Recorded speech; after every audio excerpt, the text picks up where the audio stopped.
பல வருடங்களுக்கு பிறகு சூப்பர் ஸ்டார் ரஜினிகாந்தும் பாரதிராஜும் இணைந்து உருவாக்கிய திரைப்படம் தான் கொடி பறக்குது. அதன் காரணமாகவே அந்த படத்துக்கு மிகப்பெரிய எதிர்பார்ப்பு இருந்தது. அந்த படத்துக்காக பாரதி ராஜா முதலில் தேர்ந்தெடுத்த கதை இருக்க, அது இப்போது நீங்கள் பார்க்கின்ற திரைப்படம் இல்லை என்று ஒரு தகவலை சமீபத்திலே பகிர்ந்து கொண்டிருக்கிறார் அந்த படத்திலே பணியாற்றிய கதாசிரியரான ஆர். செல்வராஜ். பிரதமருடைய பாதுகாப்பு படையிலே ஒரு முக்கியமான அதிகாரியாக இருக்கிறான் கதாநாயகன்.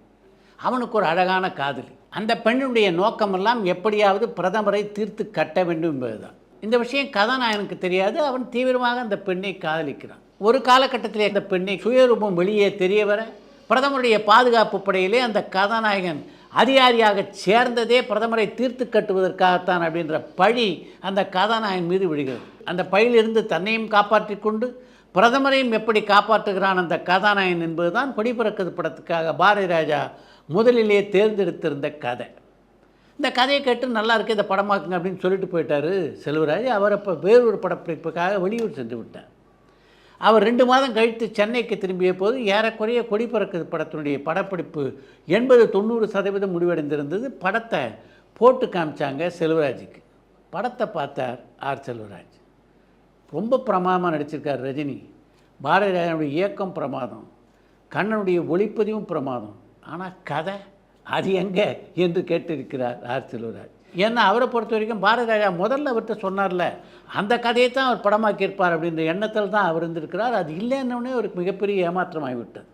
அதற்கு பின்னாலே தான் ஒரு காலகட்டத்தில் அந்த கதையை கேட்ட வேறு யாரோ சிலர் பாரதி ராஜாட்ட அந்த கதை நல்லா இல்லைன்னு சொன்னதன் விளைவாக அவர் மாற்றிவிட்டார் என்ற செய்தி செல்வராஜுக்கு தெரிய வந்திருக்கிறது. கதையை என்கிட்ட சொல்லிவிட்டு கதை நல்லா இருக்கா, படமாக்கலாமா என்று கேட்ட பாரதி ராஜா, கதையை மாற்றுவதற்கு முன்னால் என்கிட்ட ஒரு வார்த்தை சொல்லியிருக்க வேண்டாமா என்று ஒரு கட்டுரையிலே ஆதங்கப்பட்டிருக்கிறார் ஆர். செல்வராஜ். இந்த சினிமா உலகத்தை பொறுத்த வரைக்கும் பெரும் போராட்டங்களை சந்திக்காமல் யாரும் உச்சநிலையை அடையவே முடியவில்லை அப்படின்றது தான் யதார்த்தம்.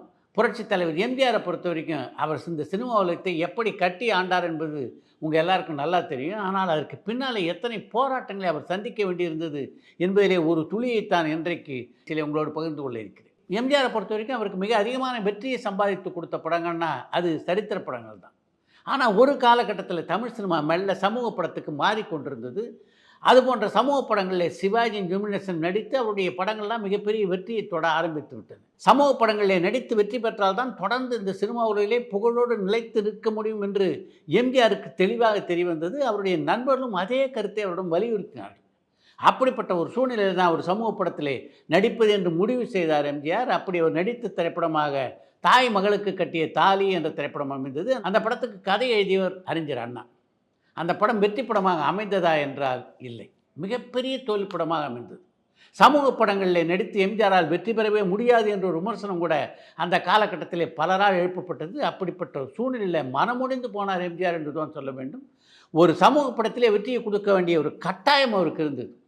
அப்படிப்பட்ட ஒரு சூழ்நிலையிலே தான் அவர் நடித்த சமூக திரைப்படமான திருடாதே திரைப்படம் மிகப்பெரிய வெற்றியை பெற்றது. அந்த படத்தினுடைய வெற்றிக்கு பின்னாலே பல சமூக படங்கள் நடிக்கக்கூடிய வாய்ப்பு எம்ஜிஆருக்கு தொடர்ந்து கிடைத்தது. சமூக படங்களில் நடிப்பதற்கு நான் தகுதியானவன் என்ற அங்கீகாரத்தை எனக்கு பெற்றுத்தந்த படம் திருடாதே திரைப்படம் தான் என்று ஒரு பத்திரிகை பேட்டியிலே கூட குறிப்பிட்டிருக்கிறார் புரட்சித் தலைவர் எம்ஜி. சினிமாவில் சேரணும், கதாநாயகி ஆகணும், மிகப்பெரிய புகழை ஈட்ட வேண்டும் என்ற நோக்கத்திலே சினிமாவில் அடியெடுத்து வைத்த கதாநாயகிகள் பலர். ஆனால் சினிமாவிலே சேர்வதற்கு ஒரு துளி கூட இஷ்டம் இல்லாமல் சினிமாவிலே அடியெடுத்து மிகப்பெரிய புகழை குவித்தவர் தான் நடிகை பானுமதி. சிறு வயதிலே பானுமதி மிக திறமையாக பாடுவாங்க. இப்படிப்பட்ட திறமைசாலியை ஊரறிய செய்ய வேண்டும், உலகமறிய செய்ய வேண்டும் என்பது அவருடைய தந்தையினுடைய கனவாக இருந்தது.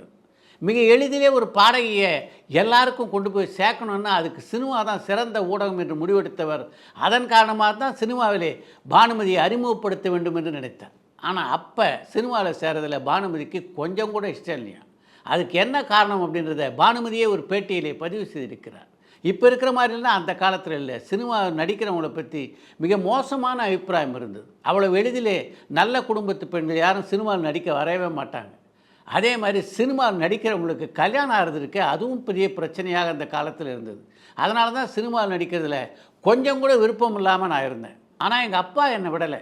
எந்த தொழிலில் தான் மோசமான ஆட்கள் இல்லை, எல்லா தொழிலையும் மோசமான ஆட்கள் இருக்கத்தான் செய்கிறாங்க. இந்த சினிமா உலகத்தை பொறுத்த வரைக்கும் நீ சினிமா உலகத்தில் அடியெடுத்து வை, உன்னை கண்ணும் கருத்துமாக காப்பாற்ற வேண்டியது என்னுடைய பொறுப்பு என்று சொன்ன என் தந்தை அதே மாதிரி தான் என்னை வளர்த்தார். அதன் காரணமாக தான் என்னால் ஒரு தனிப்பட்ட நடிகையாக உருவாக முடிந்தது.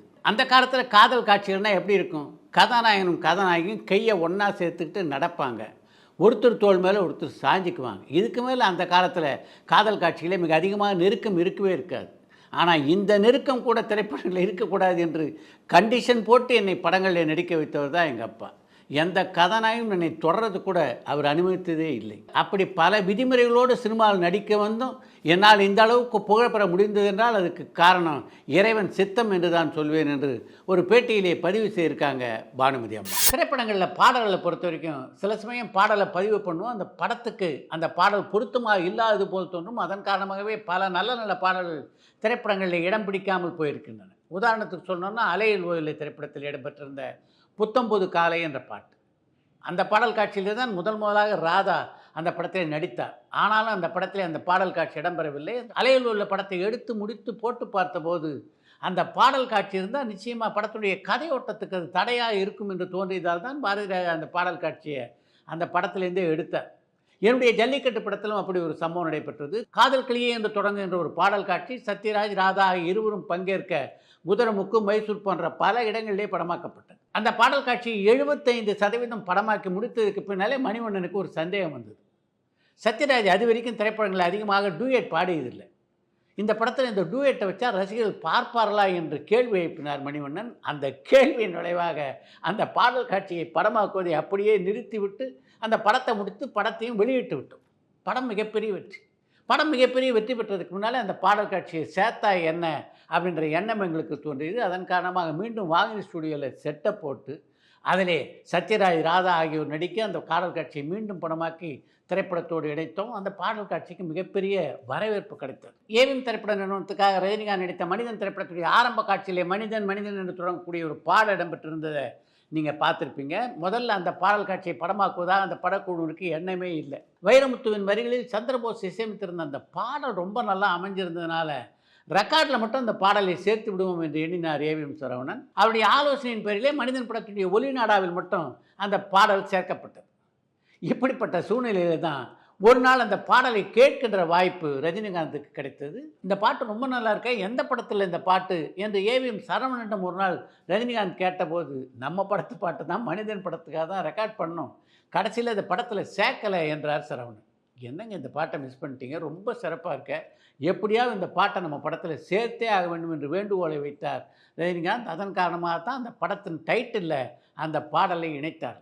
இப்படி தமிழ் சினிமாவில் பார்த்திங்கன்னா பல பாடல்களுக்கு பின்னாலே எக்கச்சக்கமான வரலாறுகள் இருக்கின்றன.